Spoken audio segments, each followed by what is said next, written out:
Hello there, guys, and welcome back to my channel for another live reaction and player ratings live stream following Chelsea's last group stage game of this Champions League season. And we won 2-1 with I still don't know what, I'm still so baffled at this lineup and that this team that played today. You texted it to me before the game, Pice, and I tweeted it as well. We need to win this game, by a margin to make this lineup worth it. Literally play everyone into form. Well, that didn't happen. We won, so that's good. I'm always happy when Chelsea win, even if the game doesn't matter. But, yeah, still not a particular fan of this bloody lineup, but we will get to that. Pice, we won the game. That's good. Bloody Dennis Zakaria. Now, I said this before the game as well. Graham Potter can only lose today. Either he plays him and they will, I guess, wouldn't have lost had he played him when he was bad.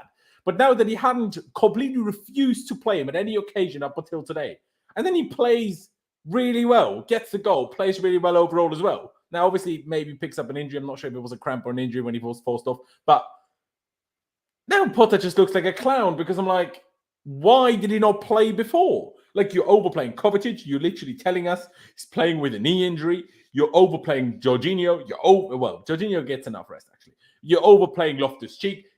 And then you have Zakaria sat there. I'm so confused. I'm so confused, Pies. Please help me out. I assume overall you're happy, but the lineup, the Zakaria situation, it's a bit weird, isn't it? Yeah, I think I was just a bit surprised with the lineup, a bit angry as well. I said, we need to win 4 or 5-0 to justify it, but it was a really dead game. It was a dead rubber game. The atmosphere was, it's bad at the worst of times, but today it was literally like a library. Even when we scored, it wasn't loud. It was just a game where you felt nobody really cared, and that's why I've been saying all week, well, just play some youngsters so they can actually show what they're made of and stuff.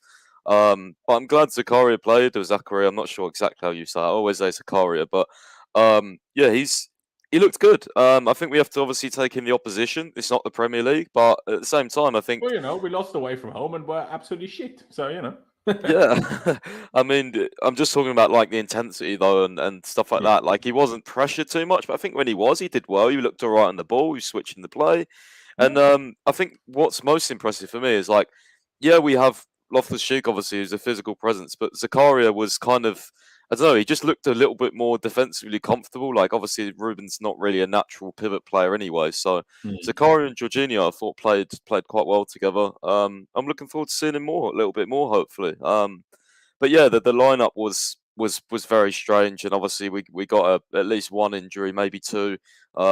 Rumours that Azpi was obviously injured as well, so even though he didn't have to come off, it could even be 3 because Zakaria looked kind of injured. Yeah, I think I'm hoping he'll be all right because obviously he walked and do an interview and stuff. So maybe it was just cramp or something because I did think that because I read that he hadn't played in 80 days, so it's a long time without playing a game. A long time. So yeah, it's like two months. So yeah, I mean. Well, more than 2 months. So yeah, it's more than 2 months. Yeah, more than 2 months. Nearly so, 3 months. Yeah. I don't know. It is what it is, isn't it? It's one of those nights. I think you could tell on some of the players as well. I think our main focus is Arsenal, and that's obviously the big game. But you have to play these games, and just a bit disappointed that some people didn't really get a chance tonight, to be honest. Yeah, I mean, a couple of maybe, what's the best word to use? A couple of heads up maybe we should give. Chukwuemeka didn't see, or I didn't hear this confirmed by anyone other than what you said about that he didn't train or that he trained individually yesterday. I didn't hear this confirmed by any manager or whatever, but it seems like Chukwuemeka wasn't fit enough to start, so fair enough. But still, now there's a few things we need to notice here. The under-19s team was already knocked out of the UEFA Youth League before this last match day.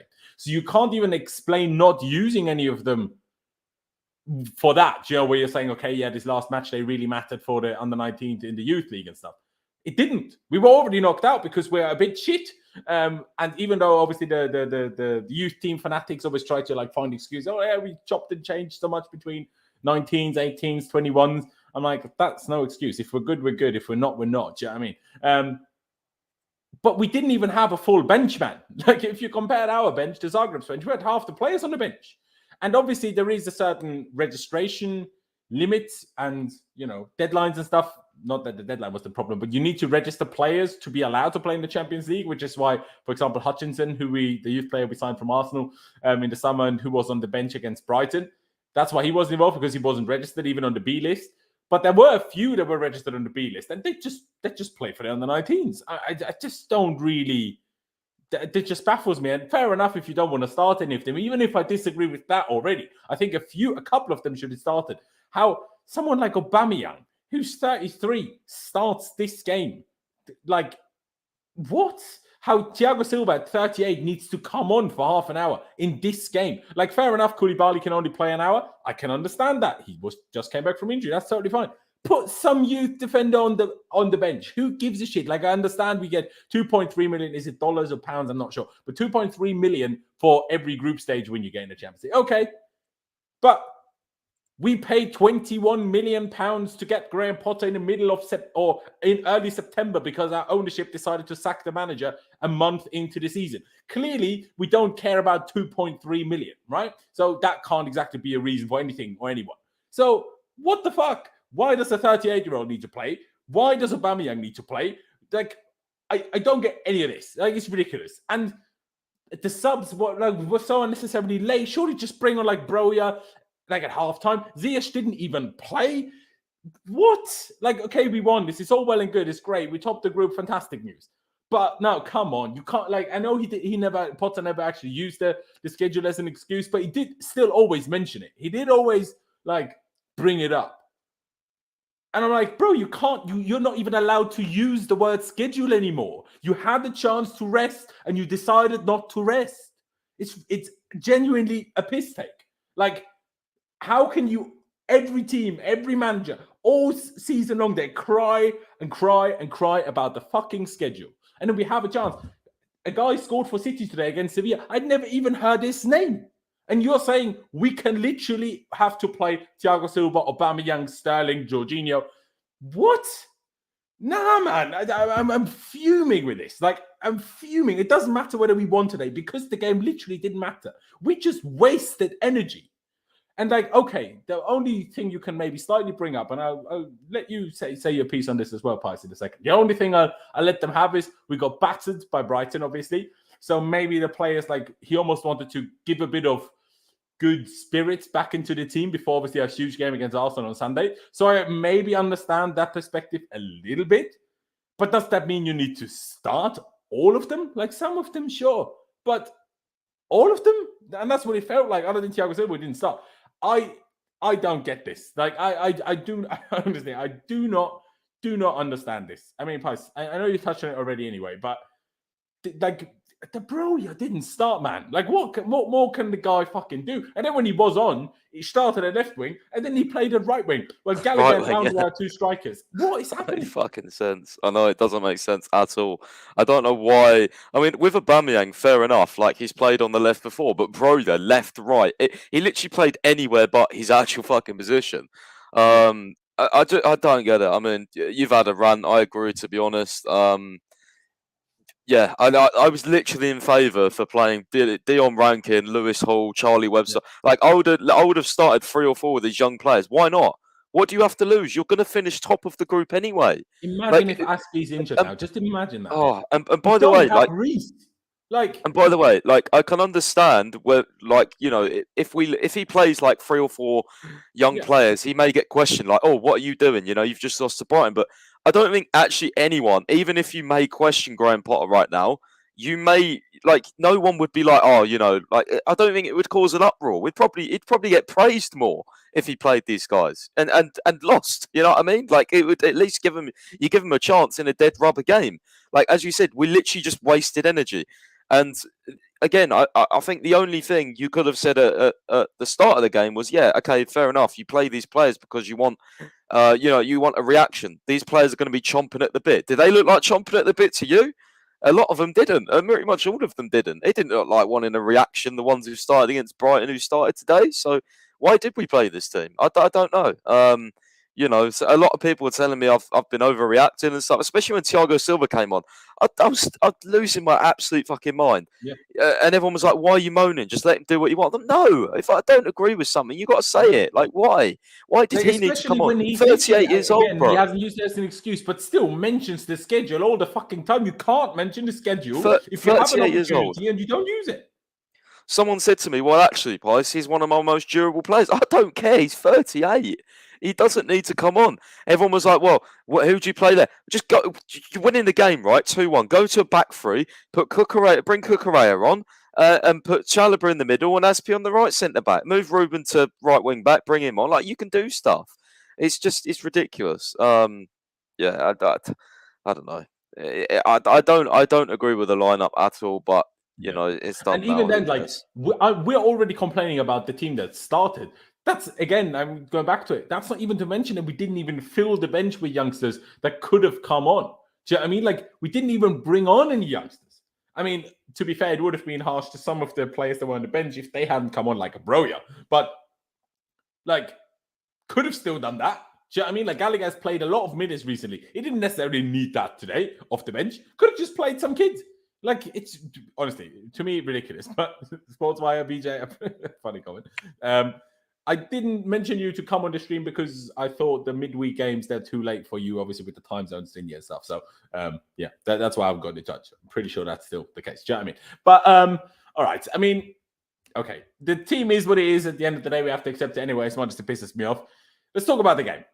Now, we had the worst possible start where a goalkeeper and all four of our defenders decided to be shit for about 10 seconds in 7 minutes into the game. Like, Chilwell lets the guy cross, doesn't have it, like doesn't even attempt to block the cross.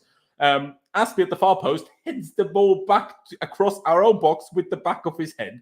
Chalobah in no man's land, and Koulibaly, for some reason, tried to go into the goal line to clear off there. Then he realized, shit, the ball isn't even coming towards the goal line. And then he left Petkovic completely unmarked, and he just headed home from 2 yards. And Mendy, well, remember against Salzburg? When all the, the smart arse on Twitter were like, yeah, put Mendy back in goal, Kepa can't handle his box. That cross literally flew through our 6-yard box. And Mendy was routed to the spot. Where's Mendy's control of the box then? Where's Mendy's claiming of the crosses then? Right?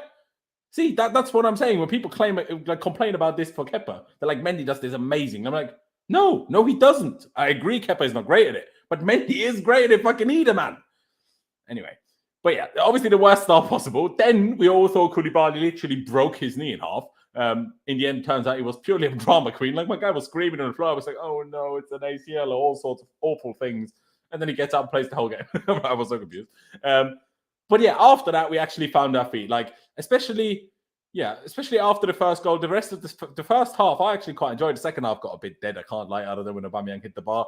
But otherwise, that first half was pretty enjoyable. Sterling scored. Good goal, even though he should have had a hat-trick in the first half and robbed Havertz of 2 easy assists. Well, the assists weren't easy, but should have been 2 easy goals for Sterling.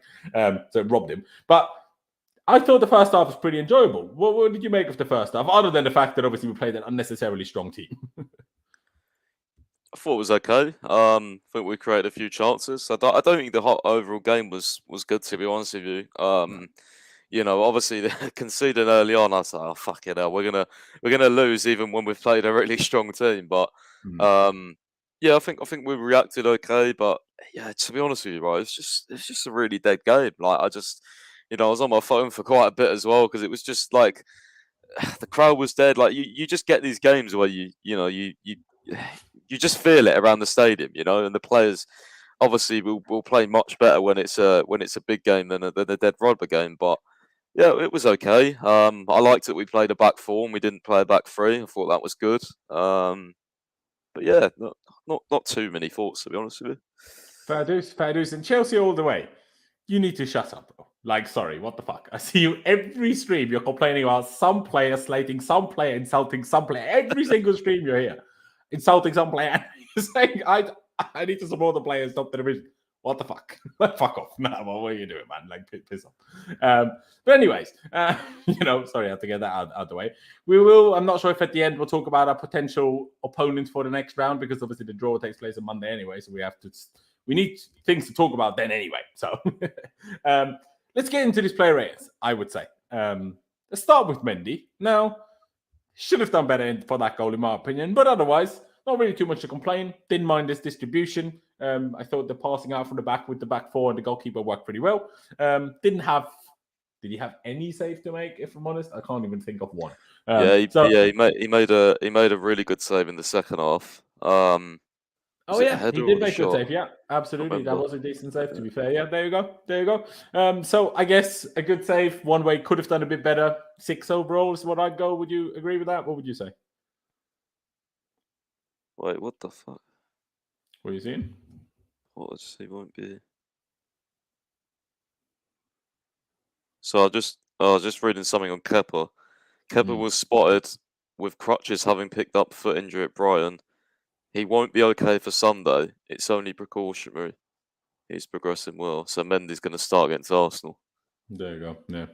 We'll see when Kepa's back. We'll see if he plays again before the World Cup. Obviously, we only have 3 more games before the World Cup. We've got Arsenal, City, and then who's the league game before the World Cup? Do you know? Newcastle away. Yeah, Newcastle. There you go. But yeah, Mendy, I would say a 6. Like I say, could have done better for the goal, but made a good save. So overall 6. Would you agree with that? Yeah, I was going to say 6. Yeah, I think it balances out. It's quite funny. I had a bit of an argument with my dad about the goal because he was watching it with me, and I said, "For fuck's sake, why didn't he save that?" And he said, "Oh, it's so close, and the head is powerful." But then I watched the replay. I said, "Why don't he just use both hands?" So I don't know. Me and my dad went back and forth on that, but I thought he could have saved it. To be quite honest with you, I think like the old Mendy, like he's not. You know what I mean? Remember how good he was.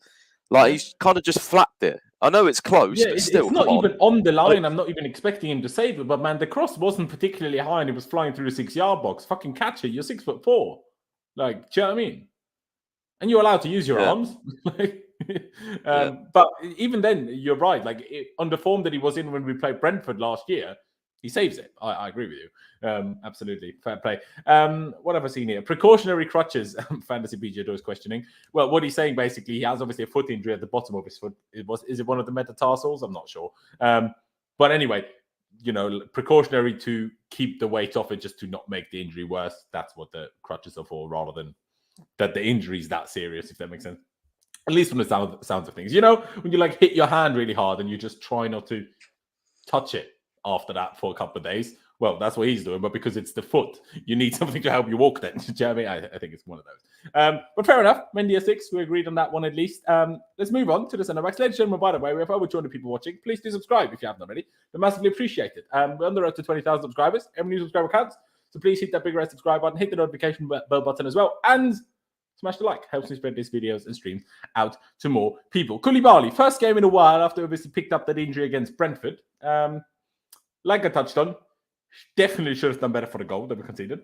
Then we all thought he was horribly injured. But after that, I actually thought he was very good. Now, the yellow card he got on this occasion, I will not blame him because, in my opinion, it's never a yellow card because he's going in for the tackle and all of a sudden the attacker just puts his foot out as he sees Koulibaly coming, purely to make Koulibaly run into his foot. I don't understand, but that's allowed and how that then is a foul. Like you're standing straight, the guy is slide tackling, you put his foot in front of him, get tackled, no wonder you put your foot there on purpose. Obviously, you got slide tackled. How is it a yellow card? I do not understand. But anyway, so on this yellow card, usually I criticize him for why you're getting early yellow cards all the time. But I thought it was pretty good.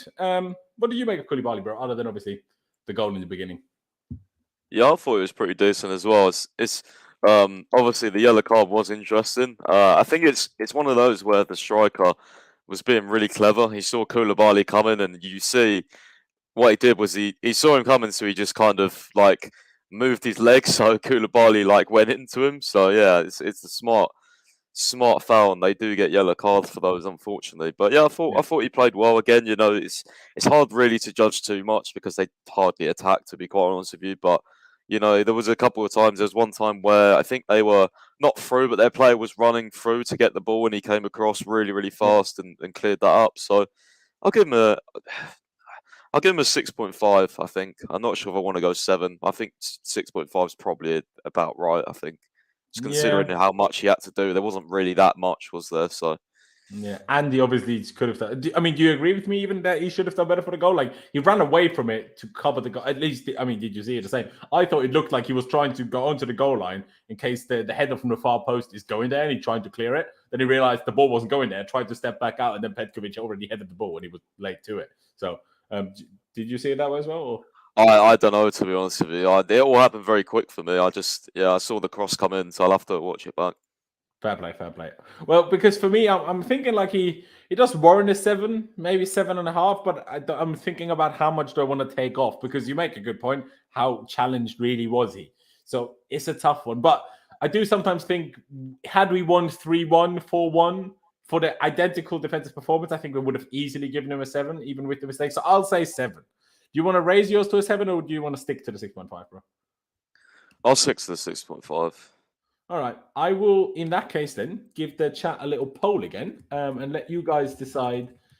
Oh, I should be spelling Koulibaly right, at least. Koulibaly, there you go. Between 6.5 and 7, you can decide between that, and we will get back to it in a few minutes' time. So please place your vote in the poll at the top of the chat. It should be there any second now. But yeah, let's get to Trevor Chalobah then. Similar performance. Him and Koulibaly, I thought, were both good, but I thought Chalobah was less to blame for the goal. So therefore, I'd probably give him a 0.5 more. So I'd say 7.5 from my end. Would you then say 7 for the same reason, or what would you do? I'd say 7. I think he was he's probably chomping at the bit to score, the amount of headers he got from corners. But I think he did decent. And we still have a streak with him, by the way. He's 20 matches undefeated at Stamford Bridge. Obviously, we've got Arsenal next, so let's hope we can. Let's hope that streak continues at least. You know, that I completely erased from my memory that we lost our last game at Stamford Bridge to Arsenal 4-2. When the commentator said this in the game today, I was like, sorry, what happened? I completely forgot. I was at that game. Arsenal played really well, but we started like Malang Sarr. I think we started Alonso. Yeah. I always remember this game. Emil Smith Rowe absolutely destroyed us, bro. I will never get over that. We bloody need Alonso now. Jesus Christ. He might have done decent this season. I don't know. All these bloody injuries and Cucurella and Chilwell not playing great. Don't fall into that habit, bro. Alonso is never the solution. He looks like a good striker from yesterday, though. That's why I usually try to have at least three people on here, because now it's going to be you and me. If we have 0.5 off each rating, what are we going to do? I don't know. Sorry, go on. No, I was going to say I don't know, but I don't think it's as high as 7.5. I don't think he had enough to do. I think he was calm, composed, but yeah, probably 7. I think. Fair dues. You know what I'm going to do? I'm going to just do the rating for Koulibaly, and if that gets the higher one, Chalobah also gets the higher one. If Koulibaly gets the lower one, Chalobah also gets the lower one. And then hopefully you and I will just agree on a few more on the way, and then we don't have to do this on everyone. That would probably save us a little bit of time. I wanted to ask you first. And I had a few moments where I was like, oh, what was that then? Wasn't awful, wasn't great. I'd probably just give him a 6. What about you, bro? Gonna agree with you, to be fair. I think that one where he got skinned by Orsic, I was just like, oh my lord. But it was a bit unlucky though, because it was a bit unlucky. But like, come on, like if that's Reece there, like he just absolutely clamps him. I think so. Like it's just, I don't know. But yeah, I wouldn't go lower than a 6, because I think, maybe if he got beat 2 or 3 times, fair enough. But 6 average, yeah, was okay. Actually, no, I'm not going to downrate his rating, but there's one thing that really, really pissed me off. All right, so that cross he put in late on in the game, I think Mount was back post or something. It went out for a corner. But anyway, Broja was literally free in the box for a cutback, wide open, 100%, free shot on goal, no one around him, and he just didn't look up and find him. So that really irked me, because obviously Broja needs a goal for confidence and stuff. So that irked me a lot and annoyed me, but I will go 6. Fair dues. Yeah, like I say, I agree. That's not. I didn't even have as much to say about it as you did, if I'm honest. Like it was just like, yeah, nothing great, nothing bad. So 6. Poor Ben Chilwell, man. Like he wasn't, like the first half was really poor. Second half, I thought he actually was a lot better than he was in the first half. But that looked like a serious hamstring injury. Like the fact that he put no weight on his leg when walking off for a hamstring injury, that tells me, and I'm no expert, of course, But that tells me it's a serious hamstring injury, which when you're then talking like 2 months, probably. Poor guy, honestly. Obviously, got robbed by Southgate at the Euros anyway. Now, I know Shaw was obviously good, so it was fair enough to play Shaw, but to not give Chilwell a single minute was outrageous. And now, because, I mean, Shaw obviously hit better form more recently, so I'm not sure would Chilwell have had a look into potentially start the World Cup. I don't know. Knowing Southgate, probably not, but he would have gone at least. So, gutting, I'm sure. Yeah, I hope it's just not as bad as it looked, but it looked like a serious hamstring injury, didn't it, Price? Yeah, I think the worst thing is obviously he didn't put any weight on it. When you have to be carried off, with a hamstring injury, you can usually walk. You just obviously can't play. But the fact he can't walk is not great. And Graham Potter said he needs a scan, obviously, and it doesn't look positive. So, I mean, I don't think he's been good since he come back from injury. But you never want to see anyone injured, especially close to the World Cup. And however average he's playing, however average Cucurella is playing, bad at times, we need these guys. We need depth. I know the World Cup's coming up, but we still need them. Cucurella now is going to have to play, obviously Arsenal, which he probably would have started anyway, but he's going to actually have to play left wing back now, and there's no longer a left centre back option, which you may argue is good. But again, what happens if Koulibaly gets injured? We're going to have to, yeah, maybe, but we'll probably then have to, we might play, wing backs at left wing back at some point. It's just annoying. You don't want these players injured, and I really feel for him because one big injury and now he's got this. And as well, the worst thing is it literally in the last kick of the game. Like you literally can't get more unlucky. I feel so bad for him. But in terms of performance, I have to be honest. I do think he was below average. I'm gonna go for second up. I thought. No, I don't think he was great, to be honest. I thought he was bursting forward, but I don't think he did anything great with the ball. No, he should have had an assist for Aubameyang. Just Aubameyang stopped his run for no reason. But I'm not saying he was great overall, but one good cross he did have. I have to give him. Well, maybe I forgot that then, but I'm still gonna go over 5. I'm sorry, I don't think he was good, to be honest. But the first half was just honestly, I would have given him like a 1 or a 2. I thought he was that bad. So yeah. For the first half, I probably would have given him like a 4, and then for the second half, I probably would have given him like a 7, maybe something like that. And that probably ends me up at like a 5.5. So you say 5, I say 5.5. We're stuck at another one. I'm just gonna again do the same thing. Let's see what the Koulibaly one ends up in, because that's what we're gonna do. I did message BJ, so if BJ is somehow available, then he can come on, but probably keep it at the 2 for today. But yeah, ladies and gentlemen, again, place your vote in the poll in the chat for Koulibaly's rating. But be aware, whatever you pick will also affect Chalobah's and Chilwell's rating. If you give Koulibaly the higher of the 2, in the end, Chalobah and Chilwell also get the higher of the 2, and otherwise, Chalobah and Chilwell also will get the lower of the 2. Just because, it is what it is. I guess this theoretically could also happen when it's 4 of us. It just tends to not. But it is what it is. I'll leave it at that. For now, you and me were talking just before we went live, the fact that Mason Mount got man of the match, and we were both a little bit confused by that. I thought clearly it should be Zakaria. And if it's not Zakaria, let's say because he didn't play the whole game or whatever, even though obviously in the Champions League that's not a reason, because Mason Mount got man of the match away in Milan when he only played the first half. But I thought second to Zakaria was probably Jorginho in terms of best players. I would give Georgie, I don't know, an 8. I'll go higher than that for Zakaria before anyone goes crazy at me. I thought Jorginho was pretty good in every sense of the word, like some very good forward passing. In the lead up to Sterling's goal as well, that pass to Aubameyang I thought was very nice. A lot of interceptions, at least judging from I didn't see the stats, if I'm honest. So I was pretty happy with that. Would you go as high as an 8, or do you think I'm overdoing that one a little bit then? I could see how I am, but I do think he was a good bit better than Chalobah and Koulibaly, so I do want to give him like a step above that. That's why I said 8. Yeah, I mean, I give Chalobah a 7. I do think it's a whole rating. No, I do think he gets it, because I think he was important to a lot of our attacks tonight. And I think he looked quite sharp as well. I think just those passes forward really, really helped us, because we could have easily just, I was going to say we could have easily not had that tonight, but obviously if you don't play Jorginho, probably Kovacic or maybe Ruben. So it's not like a set in stone thing that we just wouldn't have won if we didn't have Jorginho playing the balls forward tonight. But I think he deserves an 8, because I think it was an underrated performance. It's another one of those where people just think, oh, maybe it's an average game. But when you watch him, think he was actually really influential in our play tonight. There you go. I do agree. I mean, a lot of people seem to be a bit unhappy with us for going quite this low for Chilwell, even with me. People saying 6 or 6.5. He created 6 chances. And 6 chances is very good. And what did someone else say before that? 2 big chances or whatever it was? Yeah, created 6 chances, 2 big chances created. That is pretty good, to be fair. Maybe we are a bit harsh. I need to watch this game back then, because for me, I need to watch this game back then, because for me, all I saw him doing was losing the ball, overrunning, overlaps, and just in the first half, I do agree. I don't know. Maybe do you? Obviously, I'm not trying to what's the word? Almost. Well, just say that that's what you're doing. But I notice it on myself sometimes when someone has like a bad start to the game, especially when someone has a bad first half. I often like this is almost like banked in my head. Okay, he's had a bad game. And end. Yeah, I see even if they don't have a good second half, I almost you're already stored in my head as you had a bad game. End of.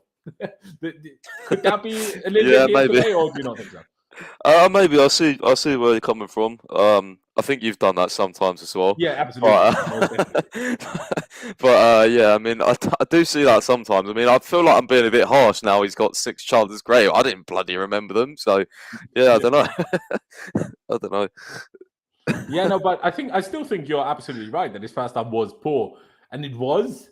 I think it was like I said. I said 4 for the first half, and then a 7 for the second half. Like, was he an 8 in the second half? I wouldn't go as far. Maybe a 7.5 if you want to take it at a push.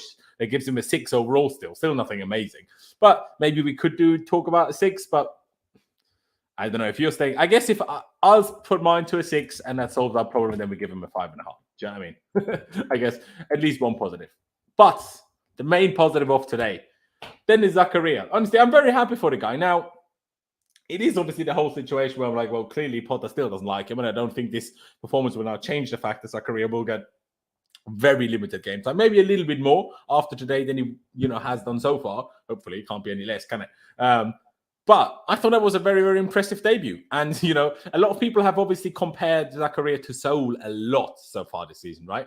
Well, what can be said is that their debuts, especially their first halves, went very, very differently. If you remember, was it Saul against Southampton at home in the Premier? He got absolutely... Villa. There you go, Villa. He got absolutely slaughtered, and I'm pretty sure hooked at halftime. Well, certainly went differently for Zakaria. Looked calm and collected on the ball, looked pretty quick, looked sharp, looked strong. I liked how commanding he was, in a sense that he demanded the ball all the time. He wasn't like shy out of the game or anything, and got a goal. So, got a little bit lucky that the defender couldn't keep it out when he probably should have done. But hey, got a goal. Can't really complain. In my opinion, man of the match. The only question is, do we give him an 8.5 or do we give him a 9? In my head, it doesn't go any higher than 9, obviously. But I do think he was a good step better again than Jorginho, but a 9 does feel a little bit high. So I'm not really sure. But I was very, very happy with him. And I'm very happy for him as well. I hope that, whatever niggle he picked up, that's not an injury. Not that I expect him to be involved against Arsenal, but maybe against City in the League Cup next week. So I was very, very happy with him and for him.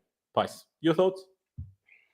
Yeah, I think maybe I don't know, I almost want to shift my entire ratings now, because I do agree with you in terms of a 9 is too high, but I wanted to give Zakaria an 8.5, and then I think Chalobah probably goes 6.5, and then Jorginho 7.5. So I think Zakaria 1 rating ahead.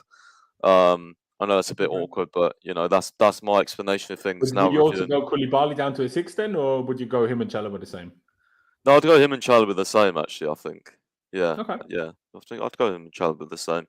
But Zakaria, I think, for me, man of the match. I don't know why you can't get man of the match for 60 minutes. I mean, he was clearly the most influential player on the pitch, in my opinion. And he scored the winner. Do you know what I mean? and it's so annoying, the ones that are own goals, but they're going in anyway. I watched it back 4 times. The keeper's not saving it. So, yeah, it was a good strike. Even if the guy wasn't there. But yeah, he gets his goal and he just did everything. He was composed on the ball. He did defensive duties. He was breaking up play, but he was also going forward and he was switching the play. He didn't look like someone that hadn't played in a long, long time. And I think, I don't know how much we're going to see him, but I'd like to see him more, because you never know. You just never know. Chelsea is a club where the unexpected happens. This guy could be, it could be a brilliant signing. In 2 years' time, we could have, we could be saying, wow, thank God we signed him. Great squad depth. You never know, or he might not make it. But early signs very good, I think, from this game. Absolutely. The question is just, why did the early signs only come today? I mean, does this performance make you question this situation a little bit by Graham Potter to not have used him at all until now, when you then see him play and he plays like this? 100%. I mean, I questioned it. I can't remember what game it was, but there was a couple of games where I was like, he could have at least been on the bench and brought on at like even 80 minutes in the Premier League. Like, give him 10 minutes, see how he does. Like, you know what I mean? Like, it's no hurt in doing that. No. But I know we've got a lot of midfielders, but we don't, like, you know what I mean? If you don't play Jorginho, we need someone in the pivot who can play that role. He can do the defensive work. He's done that I'm before. still not sure if he's a pivot player, though. I don't know. At least a I think he single looks pivot. good in Double there pivot, tonight. sure, but single pivot like Georgie did. Yeah, today. I don't think single pivot, but I think again, that's actually interesting how you've said that, because you've lined it up in a 4-3-3, and I had it more as a 4-2-3-1. But Was yeah. it? See, because I think that is interesting, because I think that is fair to almost at least have a debate about, because Zakaria certainly dropped next to Jorginho a lot. Yeah, it looks I think he also pushed up and Jorginho stayed a lot. So it was kind of like, I feel like off the ball, we kind of shifted it into that. And then on the ball, we kind of shifted back into that one. In the second half, off the ball, we defended in a 4-4-2, really, or 4-2-2-2, if you want to call it that, whichever difference it is, with Mount and Gallagher up top in the end of the second half. Right, my head was spinning. I was trying to figure it out, because especially like the front line, because Aubameyang was like always on the left, but Havertz, Sterling, and Mount just kept taking turns of doing all sorts of shit. So I was like, "What the fuck's going on here?" I couldn't understand it. Like, 1 minute Sterling was striker, then Mount was up front in the second half. Havertz was everywhere. Like, I don't know. But clearly there was a game plan to it. So yeah, I just thought it was more like a pivot, like off the ball at least. And even sometimes on the ball, because when Zakaria was on the ball, like, I could clearly see Jorginho next to him on the right hand side. So yeah, absolutely. No, Zakaria did most definitely drop next to Georgie at times. Most definitely, absolutely. I would still overall call it more of a 4-3-3, but it's certainly on the edge. Just because Mount was very far on the right. Like, Mount was never like a central 10, so you could call it a 4-2-3-1 to me. Mount was always like here, always in this area all the time. So I'm like, then it has to, on paper, be a 4-3-3, because otherwise he would be here. If that was kind of my logic why in the end decided to put it on screen this way, but at the end of the day, it doesn't really matter, does it? But yeah, I mean, this is a bit difficult if you're going to lower this, because then we have the debate for Jorginho again. Let's come to an end for the Koulibaly vote, which did, end towards with the, benefit going towards the 7 with 54%, sorry, compared to 46% for the 6.5. So I will end that one, so we can at least get some ratings done for now. Let's give Koulibaly that 7 then, which now I know you changed your rating, but I can't mug the people off and make their votes in the poll now, make them irrelevant. I can't do that. But what I can do is I can give you the 7 for Chalobah, because if you lower your rating, then we meet in the middle and it is a 7. And I guess on Jorginho, I guess we can do a poll if we get there, because I think an 8.5 is justified for Zakaria. I think maybe it wasn't quite due a 9. But ladies and gentlemen, in the chat, again, I will give you another poll. Jorginho's rating. Do you want to give him a 7.5 or do you want to give him an 8? And on that note, we have done with Zakaria, 8.5. Well done to him. Mason Mount, what did you make of him? Obviously, officially won man of the match. I don't think he was bad by any means, but he was certainly not man of the match in my head. What about you, bro? I thought he was all right, but to be honest with you, I hardly noticed him apart from that free kick and the cutback he made. Like, I don't know, like I'm sure we all saw that one. Yeah, well, yeah, true. I saw that, but it wasn't. I don't know. He lost the ball in the end, didn't he? Like, he overran it. So I do think it was a foul, but ref didn't give it. So yeah, like honestly, I don't know how he won man of the match. You did make a good point. Like, if it's not Zakaria, who else would it be?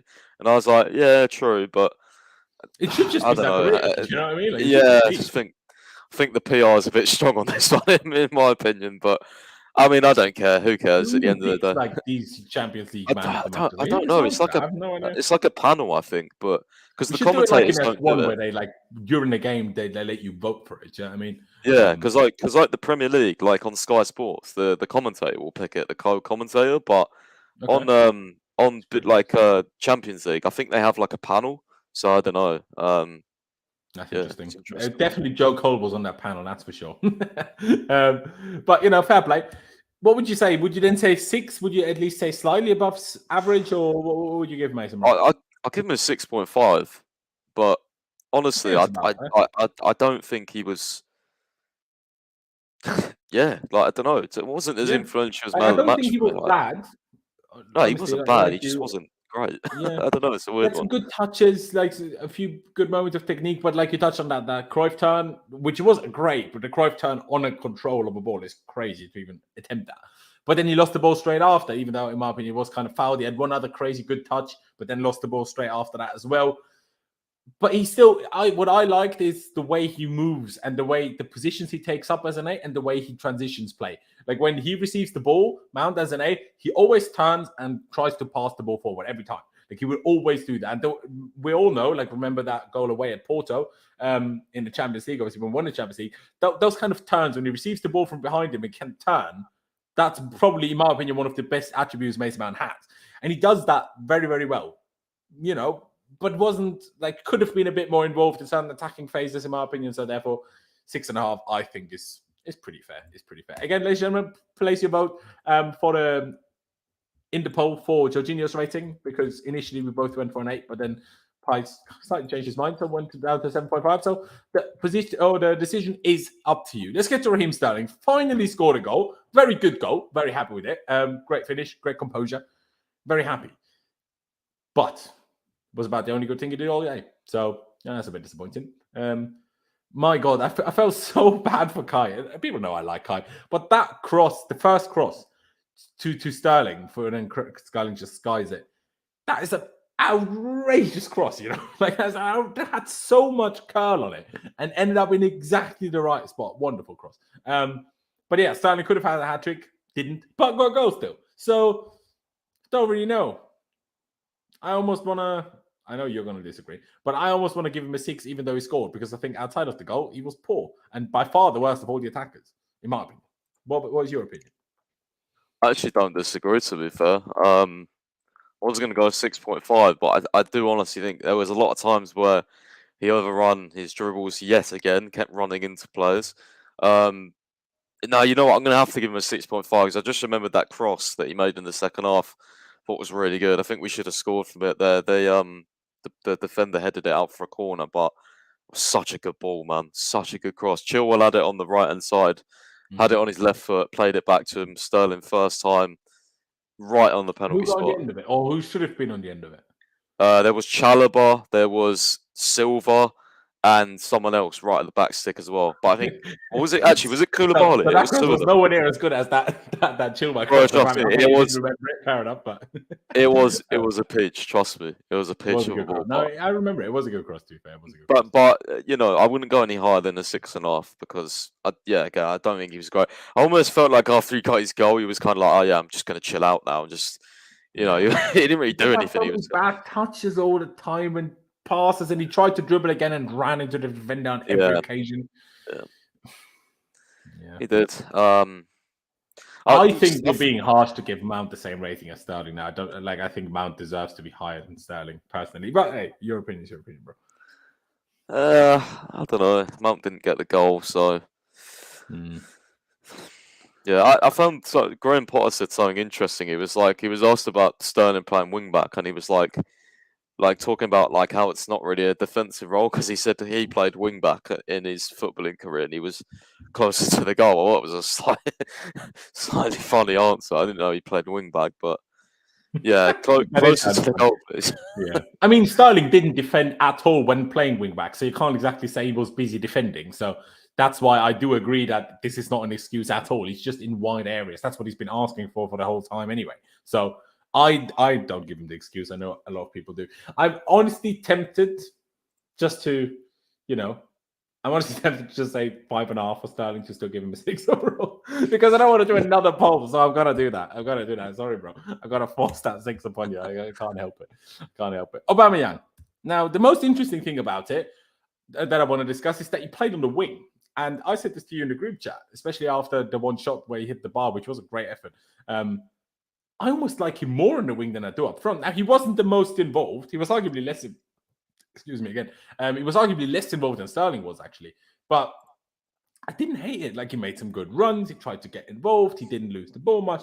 I quite liked that. I also quite liked that kind of, I don't know, the way it worked out with mostly, even though you were right, obviously Sterling, Havertz, Mount, they often kind of switched in that little triangle while Aubameyang stayed off the left. I quite enjoyed it when Havertz was up front and Aubameyang was next to him. I kind of enjoyed how that worked. So not a bad performance. I didn't think it was great. I would give him a 6.5 like Mount.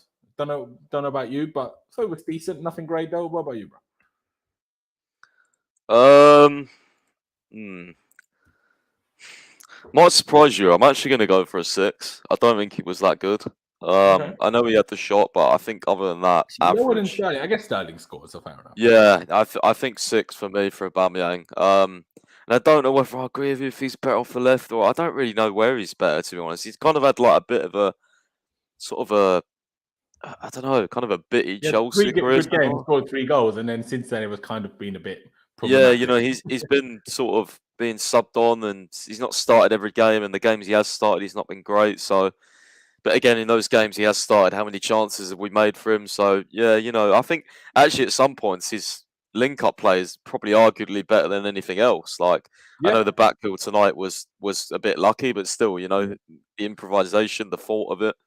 And I think his link-up play is better on the wing because I think he struggles a bit more with the physicality of sometimes centre-backs in his back. Then they make him mess up the link-up play a little more just because they are heavier, bigger players would give him a bigger shove in the back. It's not a foul. And then obviously, I'm not even blaming him for this. Makes it more difficult to keep your layoffs right, especially when you're not physically that big. Someone like a Lukaku or a Giroud, because they are physically big, they are less easy to be like shoved and moved around by the centre back. But Aubameyang isn't that big in size, in frame. So for him, I think that maybe that's why I liked him more. I don't know. To me, he felt more comfortable because he had a little bit of space. And yeah, he gets more space, doesn't he? I think. Yeah, absolutely. Maybe it also depends on who the opponent is. When the opponent sits back, maybe it's him on the wing. It's not a bad idea. Almost use Havertz like a Firmino a bit rather than a 9, more of a, because Havertz was a bit less of a real 9 like Tuchel often used him. He was a bit of a moving around guy, dropping deep, then either Sterling or Aubameyang shifting towards the middle. Like I did kind of enjoy it. I can't lie. Like wasn't too displeased by it. But fair enough. I mean, if you go 6, I said 6.5. I mean, for the time being, even though it's only 66 votes for the time being, but so far for Jorginho, the 7.5 is clearly winning. You guys are just some haters. Just some Pulisic loving haters. Sorry. But fair enough. I'll give you a little bit more time because we've only got 69 votes so far. So again, place your vote in the poll for Jorginho's rating between 7.5 and 8. And maybe after that, we're doing another poll for Aubameyang's rating because, just get you guys involved more today. Why not? Nothing wrong with that. Absolutely not. Just shortening his name to make it a bit simpler. Kai Havertz then. Now, touched on it already. Got absolutely robbed of 2 assists, but I'll let you go first on this one, actually, bro. What do you make of Kai? Good. I think he had a couple of assists that he should have had, or should have been assists. I think he looked a bit better in sort of this free role. Again, I was kind of trying to figure out where exactly he was playing because it was very, very fluid and I don't know, maybe the casual like me will say it was a bit of a mess, but I'm sure it was, planned and things and worked on. Organised chaos. Yeah, organised chaos. That's a great way of saying it. I'll give him a 7. Okay. I think 7. Yeah, I think he was a bit better than Sterling and Aubameyang. Don't think he was outrageous. I think the cross was fantastic, but it's almost like one of those ones. It's a great ball, but he's still quite far away from the goal, and it comes at such a pace where I almost think Sterling. It was Sterling who hit it, wasn't it? Yeah. I think he almost should have taken a touch and took it because then Raheem Sterling. This is his bread and butter at City. Cross from one side. Yeah, it would have to be a crazy volley. One thing I thought that's what he would be good at. Do you know what I mean? I don't know. I think it would have been an insane volley if he scored that. Okay. Because of the height of it as well. Like you got to think it was not like it wasn't flying header then. Do you know what I mean? I don't know. Come on, man. That's what he did at City. That's why every week he scored like that. Yeah, it wasn't. No, he scored the goals he scored for us, so the goals he scored at City when he's really close to the box. That one for me was not close enough to the box, so it wasn't like it was coming across. Talking about different situations here because the Havertz cross, I swear Sterling's finish was from like just outside the 6-yard box. No, I think it was much Very further sure back of than that, that, bro. unless I'm completely thinking of something different. But how are we gonna find this now? Sterling, Havertz cross, maybe. If I put out, if I just, we're just gonna sit here and have a good time. So I'm gonna Twitter search Havertz cross. If I find it, I will forward you the tweet and we can both take a look at it. Because obviously we can't show it on screen because we will get copyrighted. But it doesn't look like I'm gonna find it. So will I find it when I put in Sterling miss? Sterling chance potentially? We'll see. No, we'll see. Twitter's quite. I don't know. Maybe on the match Where would you highlights. find individual moments then? Usually on Show Twitter, that? one of the Havertz stands I thought would have posted it, but doesn't look like it yet. True, maybe we should post Havertz versus Zagreb, and maybe some compilation will already be up that will have it in it. Zagreb. I'm just, you guys are just gonna have to watch me and figure that out and try to find it, ladies and gentlemen. In the meantime, subscribe and smash the like button if you haven't already. That'd be massively appreciated. I'll have a look. I'll try and find it. You try to have a look because the only ones I'm finding are from the away game of the Havertz compilation. Havertz, Sterling, chance. Maybe it's on Sterling versus Zagreb because maybe some haters have put that one up. I don't know.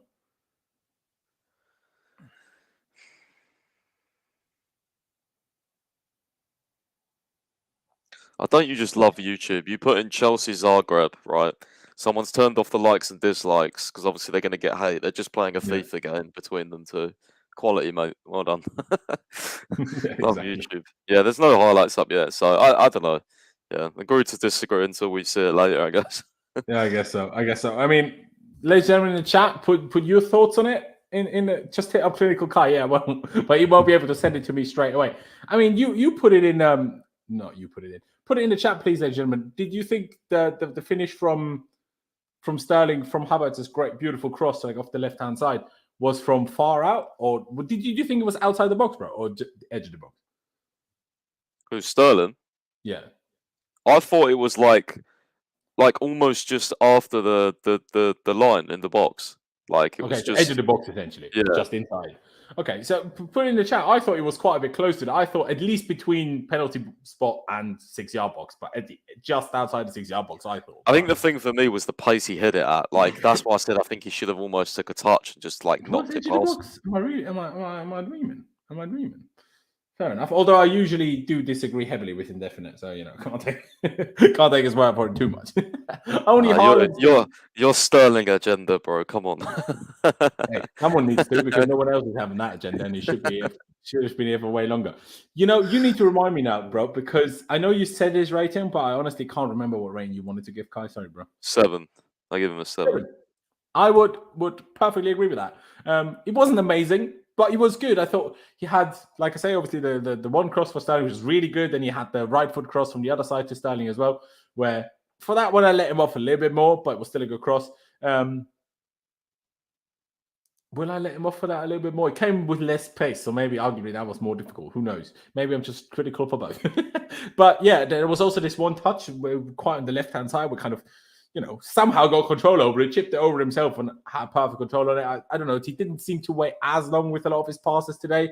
Had some decent headers as well. Now, didn't get it quite enough in the corner, but, headers always a bit tricky.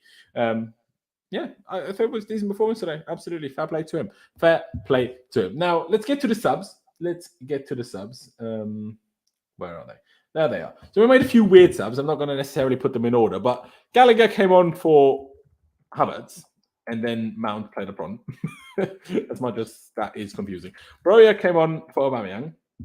And Thiago Silva came on for Koulibaly as the first triple sub that we made. And then the next one was Ruben for Zakaria after Zakaria seemed to be kind of injured or whatever he was. And then at the very end, the last sub was Pulisic coming on for Raheem Sterling. I would just shift it round to the kind of formation that we played at the end in just a second. And then I would check the chat again. To me, especially when Ruben was on, it was more of it's definitely like this. And the Mount was kind of the striker, which was weird. Broja was then the right wing. Pulisic was the left wing. Initially, when Broja and Sterling were on, Broja was on the left and Sterling on the right. And then off the ball in pressing, like Gallagher and Mount were up top together, but then on the ball, it was a 4-2-3-1 type thing. At least that's what I felt. Do you want to say much on any of these? I guess Koulibaly, Ruben, Broja, they all got nearly half an hour, so I guess we kind of have to give them a rating. Shall we start with Broja? I'm just a little bit confused by why he played on the wing, first and foremost. Like, for Aubameyang, like, to say this for Aubameyang is one thing. He played a lot of his career, especially at Arsenal, a lot on left wing. Broja, I haven't heard of him playing on the wing. And he also seemed a little bit, I don't know, he's usually so energetic and involved and high energy. And today we had a counter-attack and he was on the right-hand side. And he just wasn't sprinting forward. I'm like, what's happening? I was a little bit confused. So, I don't know. I don't think he did anything bad. Although he did kind of ruin one chance, I can't lie, where he just took a bit too long to do anything and then just wasted the chance, I guess. But do I still give him a 6 overall? I don't think it was anything great, but I don't think it was anything bad. Would you agree with a 6 with a star? Yeah, I think a lot of these subs are probably going to be 6s, to be honest with you. Yeah, I think he's for me. I did say it to myself. To be fair, I was like, he's got to do better with that chance he had. I think he had a lot of space, and I was just expecting him to like take almost like a kind of like a purposefully heavy touch and then just shoot across goal to his right hand side. But yeah, he just kind of got stuck. There wasn't a lot of options to be there. He was alone, but I think this the sort of things, bro. You got to take those moments. Like you got to do something because otherwise. I don't know. I know it's difficult. But this is an actual case of playing out of position, not Sterling attacking wing back. That's like, you know, Broja, no one will mention this for Broja, but they obviously all will give the excuse to Sterling and Pulisic and all the wingers when they have to play a little bit out of position. But yeah, would you still give him, you said 6, yeah? There you go. Fair enough. Shall we do Gallagher next?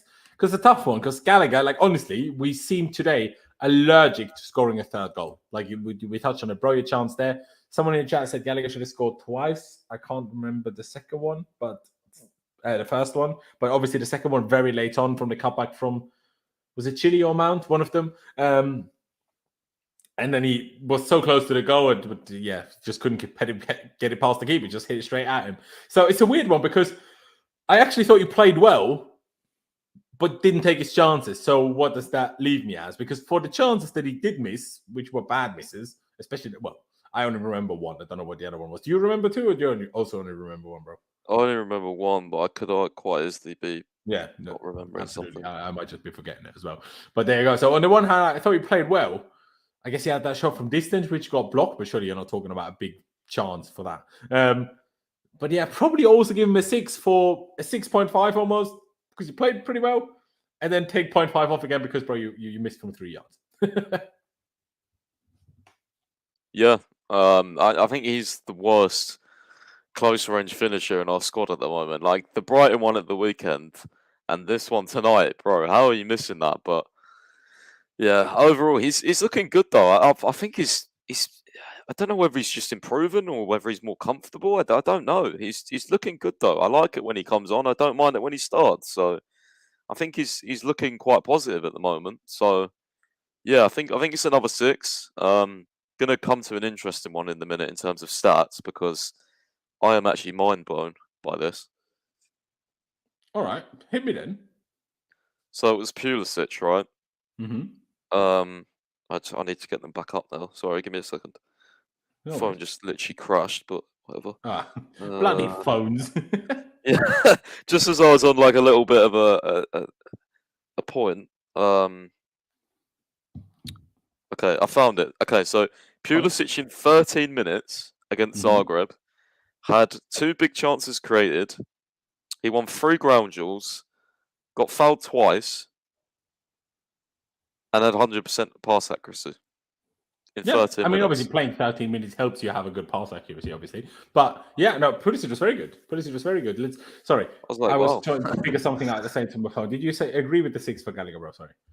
Yeah, I think so. Yeah, don't want to be too harsh on him. But yeah, I guess let's do Pulisic quickly and do Ruben after that, even if Pulisic played less. Obviously, only 13 minutes, but I thought he looked very good. And that's what happens when you give the guy a couple of starts. Now, he wasn't amazing in all of these starts, obviously, especially against Brighton. No one was amazing. But still, he looked sharp when he came on, didn't he? Yeah, he did. I don't know if it's him a 6.5 or a 7, but two chances created. Yeah, in 13 minutes. I think he deserves it. 7 with a star. I think again, looking positive, and just when you don't play him at wing back, I mean, there you go. It was in the central position, driving at players. So yeah, just I don't want these guys wing back again, man. And It scares especially me. allowing him to be on the left. I think as left wing back, he's much more comfortable than he is at right wing back anyway. If I'm I was honest. going to say something. I was watching the analysis before the game. They were looking at our Brighton game, and I didn't realise how bad the third goal where Chalobah scored the own goal. Yeah. Pulisic was had no idea of his positioning.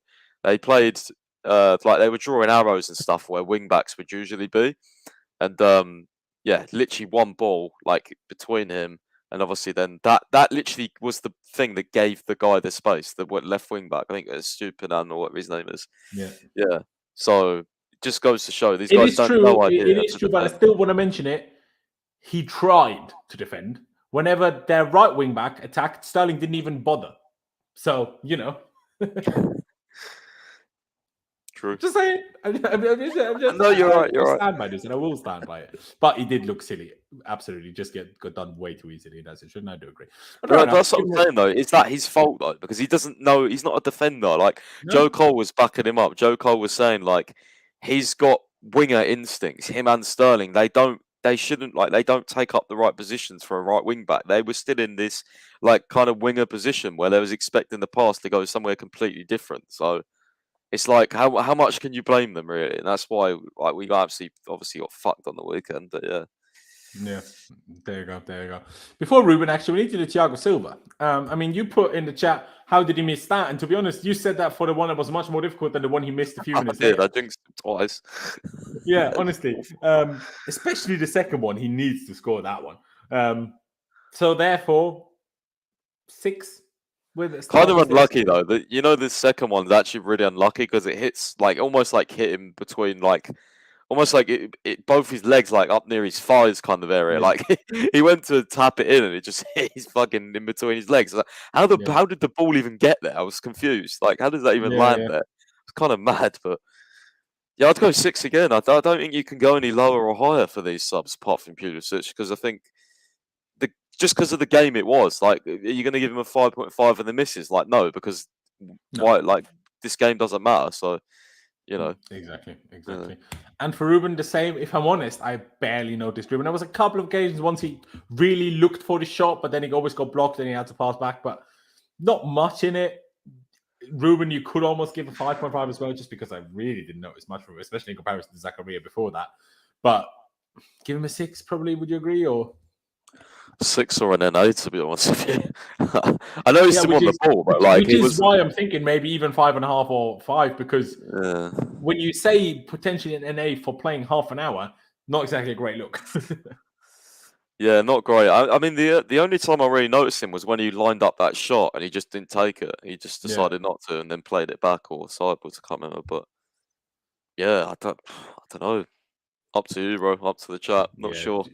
Just give him the 6, I suppose. Let me quickly get to the Jorginho rating. Well, to be fair, the 7.5 has quite comfortably. Usually these are more tight than this.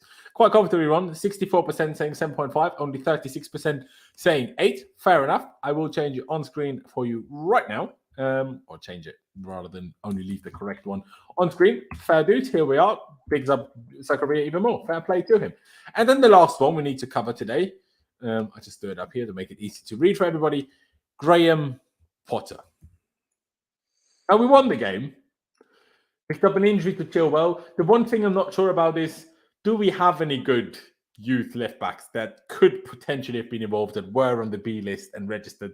That's the part I don't know. Because if there was, Potter should be getting a -10 just because Chilwell got completely unnecessarily injured, purely because he was an idiot and didn't rest players.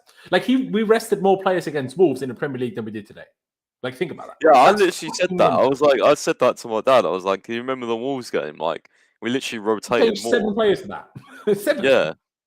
And by the way, Graham Potter was like at the start of the interview at the start of the game before the game. He said that there's some new players in. I was like, "Who's new apart from Zakaria?" Yeah, Zakaria. No one else. I know you don't like him, but that doesn't make him multiple. It's just one.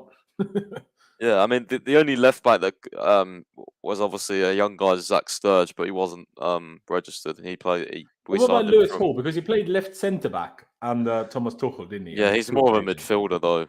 I know, Centre mid. but if he can play left centre back, he can clearly play left back, right? So I mean, fuck it, surely bro. I that's would have better played. than I would have played Kepa left back tonight. Like, who cares? You know. or Bettinelli. Like again, who cares? just chuck him on. Do you know what I mean? It's better than poor Chile having to cry his eyes out now because he's going to miss the World Cup. So yeah, we won the game. He's on crutches as well. He doesn't look happy, bro. No, of course not. I wouldn't be, especially in a dead house game. If a dead house game injures me, last season it was Juve at least. Obviously, it was a much more serious injury, but still, last year was Juve, a game that mattered. He got himself. Potter literally robbed him off the World Cup with this. Honestly, that's unacceptable. I know we won, but I'm still going to go low rating because to me that lineup is absolutely unacceptable in every single sense of the word. And you said it before the game. I said it before the game. To make this okay and worth it, we needed to win 4-5, 6, 7-0. Honestly, and we didn't. We scraped the 2-1 because we're allergic to scoring goals. I'll say 3. I know you're going to go higher than that, but I'll say 3. I'm very unhappy. I think the manager ratings are very hard for me because I have 2 criteria, but I need to figure out the third one to make it more balanced. Because obviously you have the lineup, you have how the team played, but I guess maybe subs. Yeah, it's a difficult one. I would go low. I don't know. Like again with this, it's like what's the difference between 2, 3, 4? Like it's hard. But yeah, the lineup for me was just outrageous. I actually can't. The thing I know he's not been playing great, but Broja not starting is just what? Like if there's any game he needs to play, it was this one. Like what on earth was that? Like I I couldn't believe it. Absolutely. But And like Mount starting, Mount not getting subbed off. Like the guy plays every game, and a dead rubber game, and you play him. and you've got to at least put a couple of youth guys on the bench, at least, Yeah. at minimum, like the experience, at least. Like Exactly. just fuck. Oh, It honestly riled me up a little bit today. I can't even lie. Like you know me, you and me have disagreed on a few things of opinions on Graham Potter. But as you can see, like I've been very angry about this. There's certain things where I'm like, and this has nothing to do because certain people were like, oh, haha, why do you care so much about the youngsters? Like the Cobham sexuals are losing their minds. Now, I'm a lot of things, but a Cobham sexual is not one of them. If anything, I was a Sari sexual, not a Cobham sexual. So, like, know which thing you're going to insult me with, all right? But like you said, give them the experience, bring them in. Even fucking Jose Mourinho put youth players in the squad on last Champions League match days. And now we have this English manager supposed to be good at developing players. He's not even using them. What the fuck? No, it pisses me off, honestly. I'll say 3. You haven't decided yet, have you? I don't know, honestly. I could just leave my 3 if you want, mate. Yeah, I don't know because I don't know. Something gonna have to think about. How do you balance the manager rating? Because it's definitely the performance you could say was an average 6, but everything else, I mean, the lineup just. Yeah, it was much lower than that. That's why I'm already including in it, because otherwise we're giving him a 0. Yeah. So, you get a 0 for the team and the subs, and a 6 for the performance. There you end up with a 3. Yeah, I mean, can't argue against it, to be honest. Fair play. You, if someone has a go at you, just say it was my rating. Do you know what I mean? Oh, I've already had a go. I posted the Thiago Silva thing. I did a tweet, bro. I was getting cooked. Always moaning, always complaining. So weird. I was like, bro, how do you defend this? I just don't don't fucking play him. At the same time, they criticize certain things. I'm like, why are you criticizing this? Because someone in the chat said earlier, it's like, the whole everything at Chelsea was changed like so much, like in terms of background staff and everything. You have to give Potter time, and I agree with this. I'm not expecting Potter's to make the team play amazing immediately, especially because I'm like the way I think Potter will want to play at the end of time. When we finally get closer to what he wants to do, will be very different to what we've been used to for the last few years. So I expect that to take a little while. We play every 3 days. There's not a lot of time to train. So I don't expect that to change immediately, right? I even accept our first defeat under Potter, our first defeat under Lampard, and our first defeat under Tuchel were all defeats by more than 4 goals. So this is kind of a thing that we just do. So I'm not losing my mind on Potter on performances and that yet. But when you do something like this, where I'm like, this is just unnecessary. You, again, I have to go back to it. You mentioned the schedule all the time. Schedule is so difficult. well, then you had a chance to rest and you chose not to. And so I'm like, nah, I personally am not happy with that.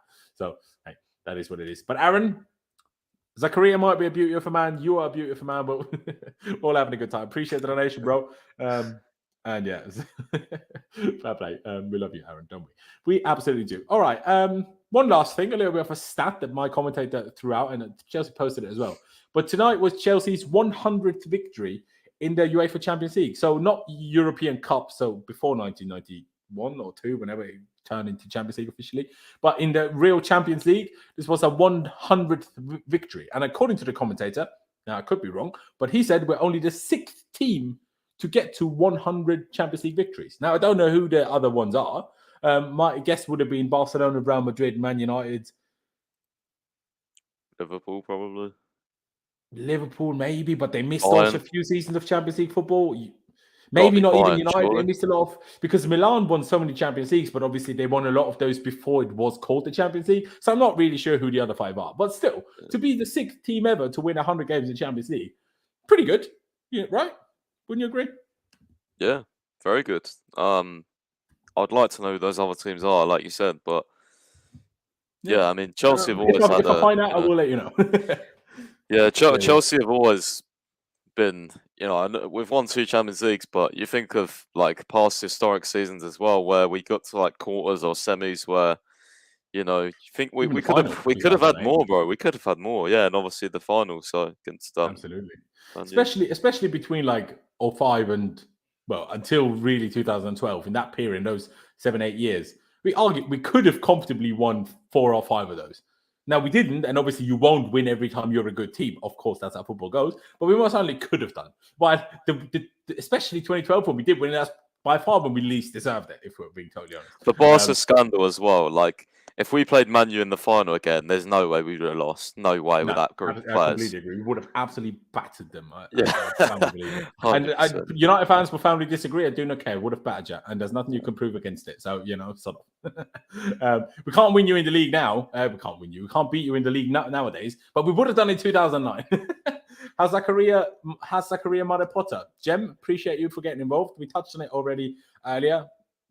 Pice, still what you said earlier, yeah, in terms of it's a bit weird, but just give him more minutes now? Or do you think this is a huge stinker now? That we see he can do this? But you touched on, obviously, level of opponent certainly gets more difficult against other teams. But is it Potter modded for this, or is that a bit too far?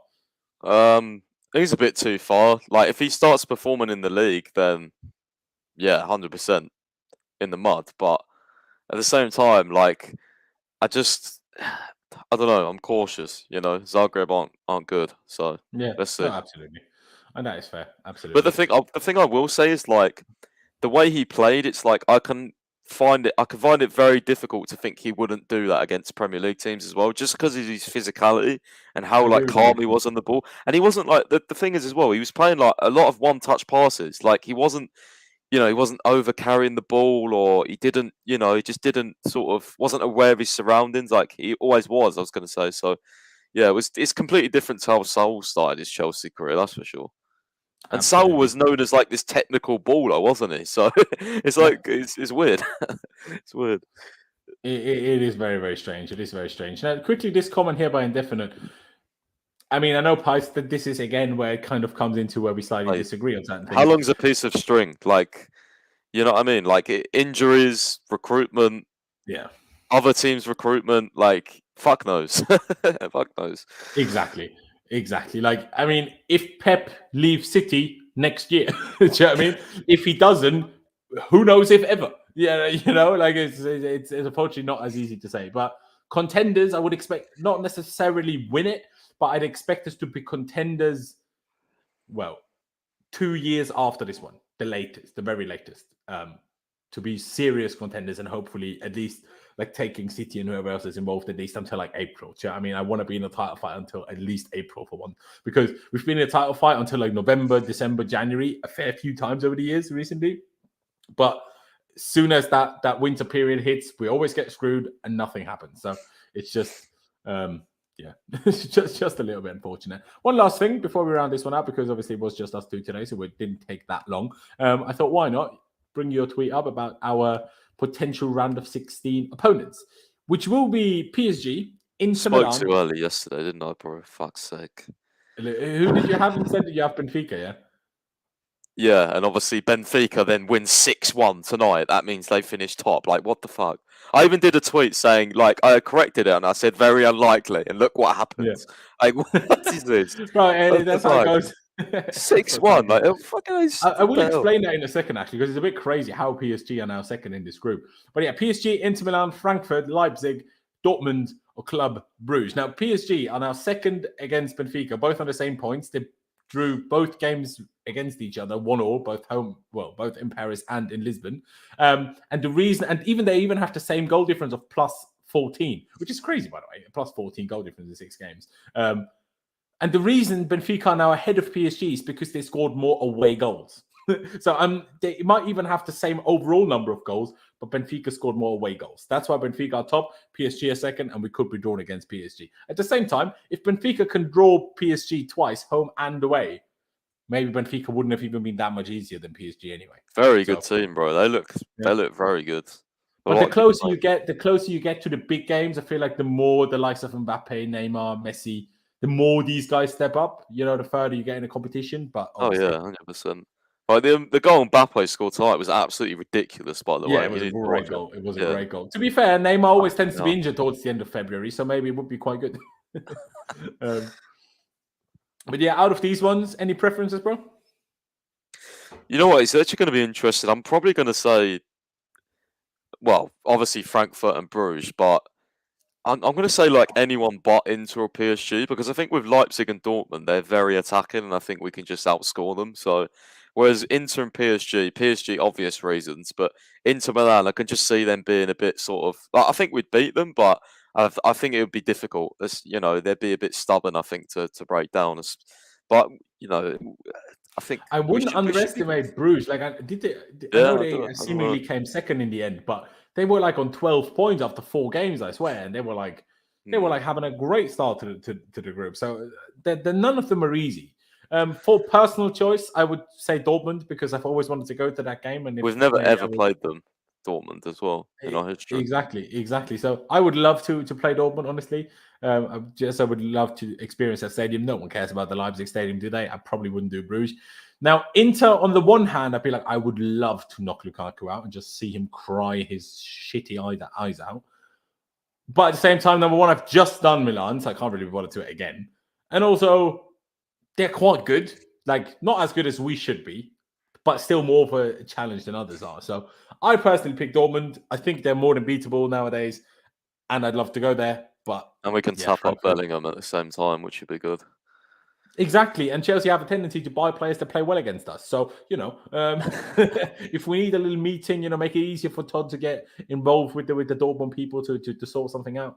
I might put a bet on Werner scoring against us if we play them Leipzig. Oh, he definitely will. Hopefully, we'll go through anyway, but definitely would score. Or on Kunku, and then Kunku will probably miss everything.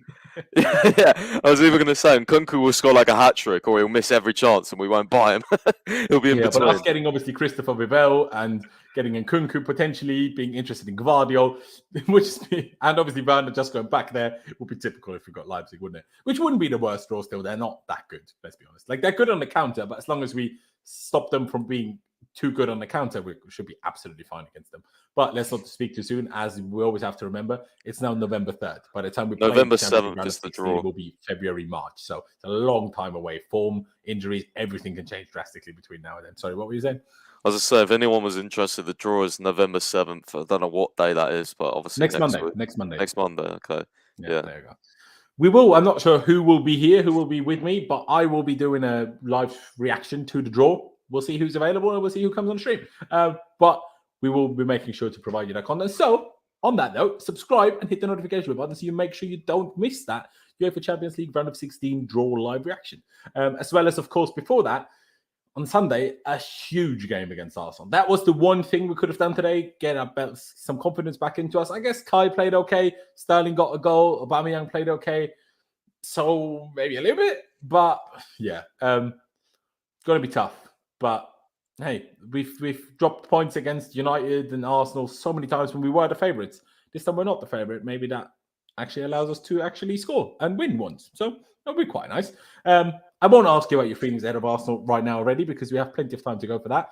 Probably going to do the preview on Saturday, although I'll have to see. I hate doing previews on Saturdays because there's obviously a lot of other football always going on where I'm like, if there's other big games, people will watch that, not this preview. So yeah, we'll have to figure that one out, but we will. Ladies and gentlemen, thank you guys for watching. Please do, as always, check out Pice's website. The link is down in the description, of course, chelseafc365.com for all your latest Chelsea news. There will be their player ratings on there as well. There will be news on if Zakaria is injured, Chilwell is injured, anything you need to know.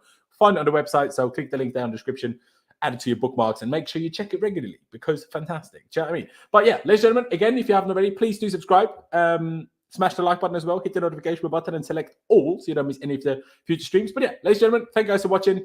Up to Chelsea, upwards and onwards, and we'll see you next time.